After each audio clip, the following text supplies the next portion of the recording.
All right, so we're back to the series of how to manage your COPD at home. So I've already given you the homework of creating a journal so that you can learn your triggers.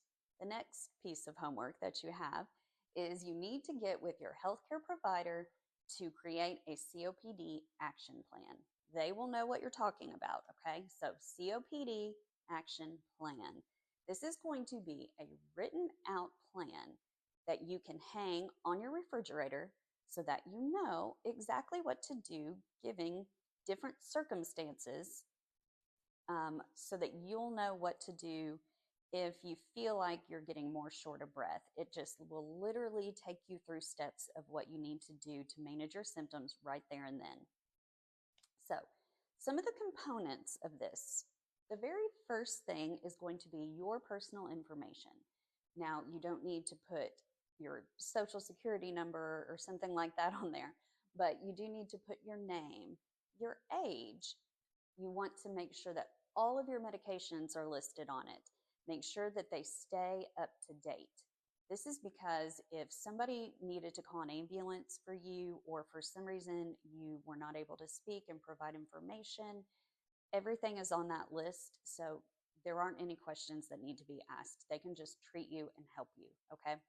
Those are the most important things. Then you want to make sure that it contains a symptom tracker. Now, what you'll do with this symptom tracker is if you notice that you're having any negative symptoms that are worse than usual, you want to try to log them just so you can kind of keep up with it. Because if you notice that you're progressively getting more short of breath, then you might need to call the doctor, get an antibiotic or something like that.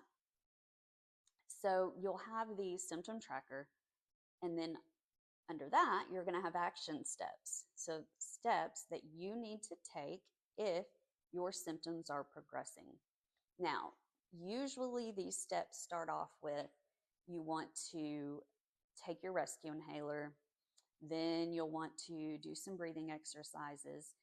But everybody is different, okay? And that's why I like to tell you just to get with your healthcare provider, and the two of you together can come up with an action plan, because everybody's different, everybody's symptoms are different. So you can't, there is no one size fits all to this.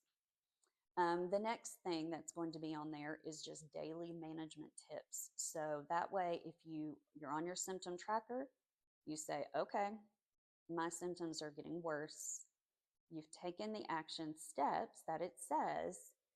There's some management things that you can do that you can just add on every day. So these are just going to be breathing tips per se. Now, also on that is going to tell you when you need to call the doctor, when you need to call 911. Okay. So those are very important as well. Then you also want to put down some emergency contacts. So anyone that you would want a person to call in an emergency where you can't speak for yourself, make sure those are on there as well. And then you can also just add some self-care strategies. So that way you really don't have to think about anything. You can just look on there every single day and say, well, I definitely need to do my meditation. I know that that helps my symptoms, so I need to do that.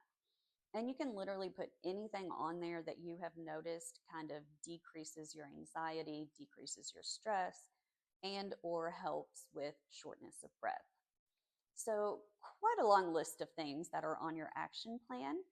But I promise if you contact your healthcare provider, they're going to know what you're talking about. And a lot of times they have just like a little template where you just plug in the information. They give it to you. You want to take it home and you want to put it on your refrigerator so that everybody knows where it is. And that way everybody can kind of help manage your symptoms.